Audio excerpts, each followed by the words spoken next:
Arthur Franklin Raper was born in 1899 in Davidson County, North Carolina.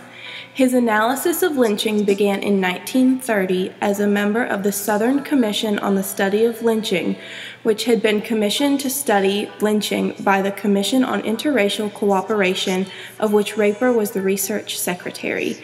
This commission sparked Raper's interest in the issue of lynching and allowed him to publish several documents on the subject, including his book, The Tragedy of Lynching.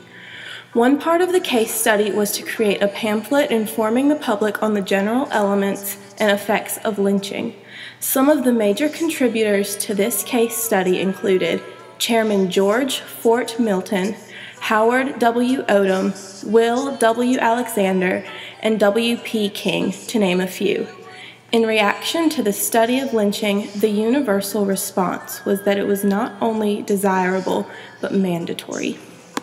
According to the Merriam-Webster Dictionary, to lynch is to put to death by mob action without legal sanction. Lynchings occurred throughout the United States, but were mainly concentrated in the South. In the decades leading up to the 1930s, the number of lynchings decreased gradually throughout the United States, but least rapidly in the southern states of Alabama, Arkansas, Florida, Georgia, Kentucky, Louisiana, Mississippi, Missouri, North Carolina, Oklahoma, South Carolina, Tennessee, Texas, and Virginia.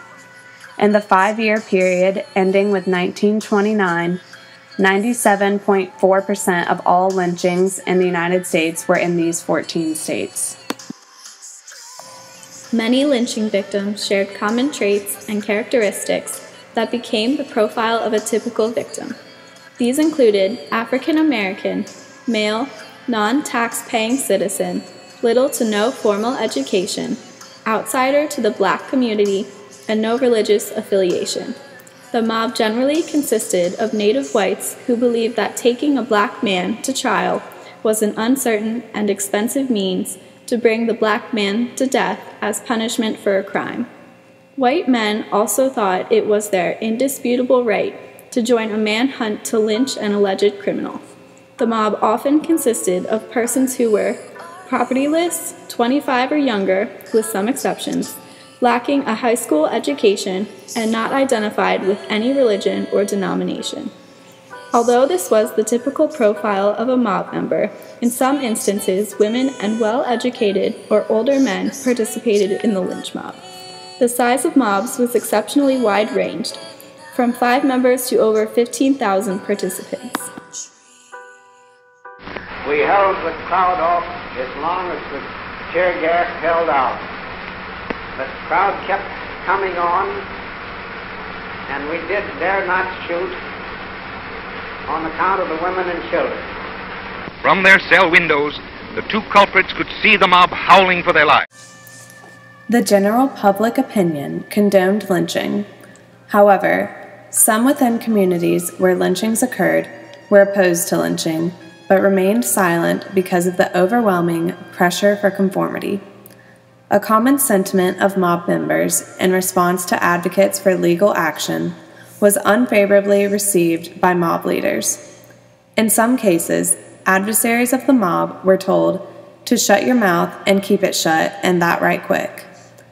After a time, citizens who initially spoke out against lynching thought it to be in their best interest to conform and remain silent. Eventually, these people adopted the mentality of, "It is all over now, and the sooner it is forgotten, the better for the community." Not only were citizen participants in lynch mobs, but law enforcement officers as well. Many law enforcement officers demonstrated an attitude of indifference in response to the actions of the mob and did not protect the target of the mob. These officers witnessed these crimes, yet took no major preventative action. Whether or not the officers did this out of fear of the mob or support for the mob cannot be determined. However, their inaction implies that the safety of the target was not their priority and that they condoned the violence. Many claim the mob had taken them completely by surprise, or that they were unwilling to shoot into the crowd lest they kill innocent men, women, and children. This occurred even on a federal level, with the National Guard occasionally aiding rather than hindering the mob.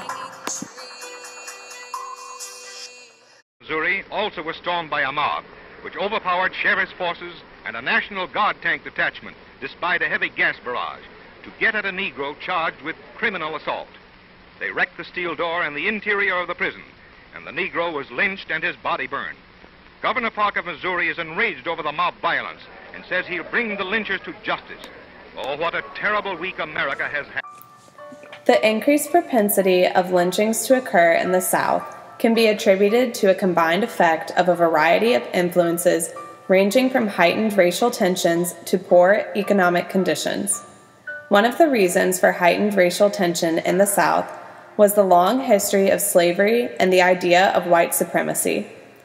After the Civil War, many in the South held to the old ways and failed to adjust to a new social hierarchy.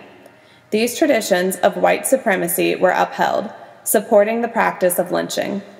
The assumption of the dangerous nature of Negroes and the need for their disposal grows out of slave time traditions and the experiences of Reconstruction, and has been encouraged and kept alive by appeals to racial fear and antagonism. The economic conditions of the South also contributed to the number of lynchings in that region. Typically, the counties where most lynchings occurred were consistently below average for economic prosperity in the state. Factors such as per capita income and bank deposits per capita were some of the data collected in these regions. The Commission's findings indicate that Negro workers receive lower pay than white workers for performing the same jobs. It was also a widely known fact that the Negro is hired last and fired first. Negroes did not dare question this discrimination in the workplace. Their economic dependence on whites led to further racial tensions and increased number of lynchings. In comparison to the white population, Black people were not given the same educational opportunities. This is evidenced by the amount of state funding allocated to Black schools versus white schools. Lack of education led to the public's low estimate of the Negro's worth and consequent indifference to his fate, his ignorance, his lack of money and friends, all make his arrest and conviction easier. This condescending attitude about the ignorance of the Negro population further justified lynchings in the South. After completing a report titled Lynchings and What They Mean, based on Raper's study, and generating a great deal of interest as a result, the Southern Commission on the Study of Lynching chose to investigate and publish information regarding a specific incident in their booklet, The Mob Murder of S.S. Mincy. On the night of July 29, 1930, S.S. Mincy, an African-American male, was attacked after a group of men broke into his home, stating he had been entirely too busy in political matters, and they meant to run him out of the county. The incident took place in Alley, Georgia, a rural area in Montgomery County. This particular area exhibited many qualities that characterized areas with the highest probability of a lynching occurring, such as a limited number of poorly paid, easily influenced police officers, low economic surpluses, and poorly supported educational and cultural institutions. There is some speculation surrounding the cause of Mincy's death by cerebral hemorrhage, and some claim that his rising status as a member of the Republican community was the reason behind his being seized and dragged off by a mob. Racial tension existed within the political realm at the time, and Blacks were dissuaded from voting and running for political office, especially in Montgomery County. While the actions of the community in the S.S. Mincy case were commendable in their denunciation of his death and the guilty parties, their efforts were ultimately in vain. Though the people of Montgomery County, Georgia, verbalized their disapproval of the lynching, the lack of financial support for the prosecution of the murderers meant that the citizens' disapproval was never heard and the murderers were never brought to justice.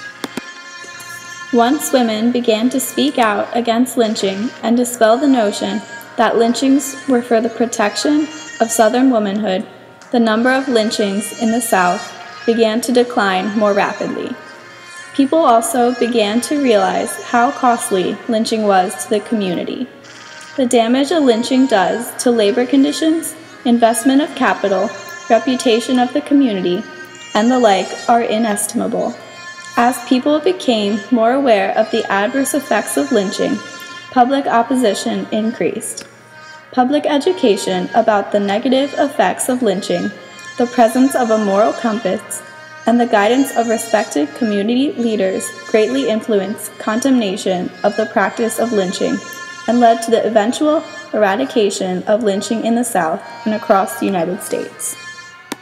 Although survivors of lynchings are few in number, James Cameron shared his tragic story in an effort to promote awareness for the atrocity of lynching. Cameron and two friends were charged with the murder of Claude Dieter, a white man, and with the rape of Dieter's girlfriend. The boys were taken from their cells by a mob of around 5,000 people and dragged into the courthouse square. Cameron watched as his two friends were brutally murdered by the vicious mob.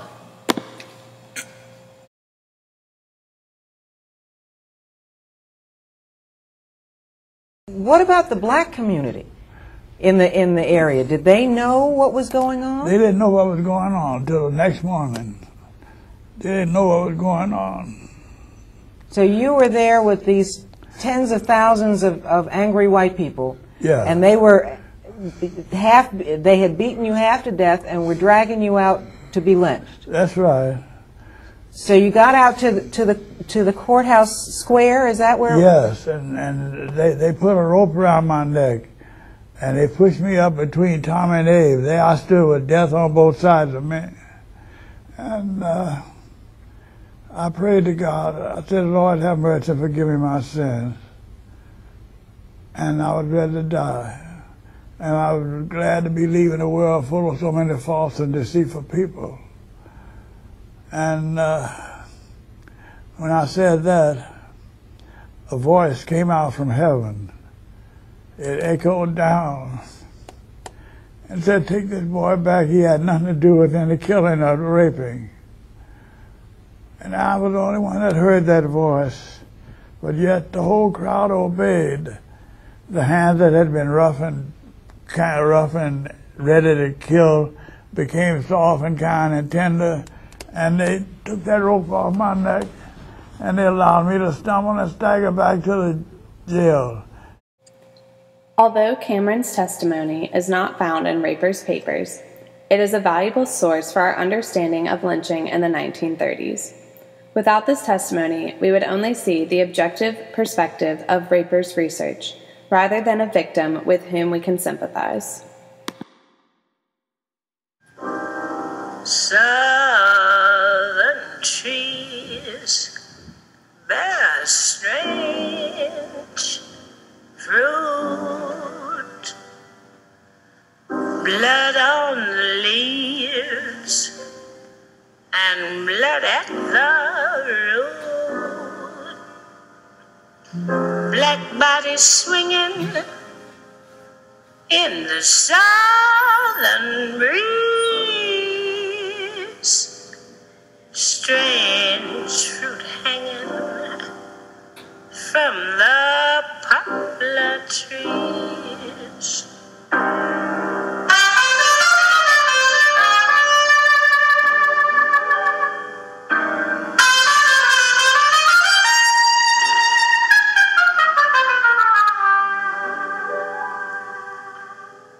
Pastoral scene of the gallant South, the bulging eyes and the twisted mouth, scent of magnolia sweet and fresh.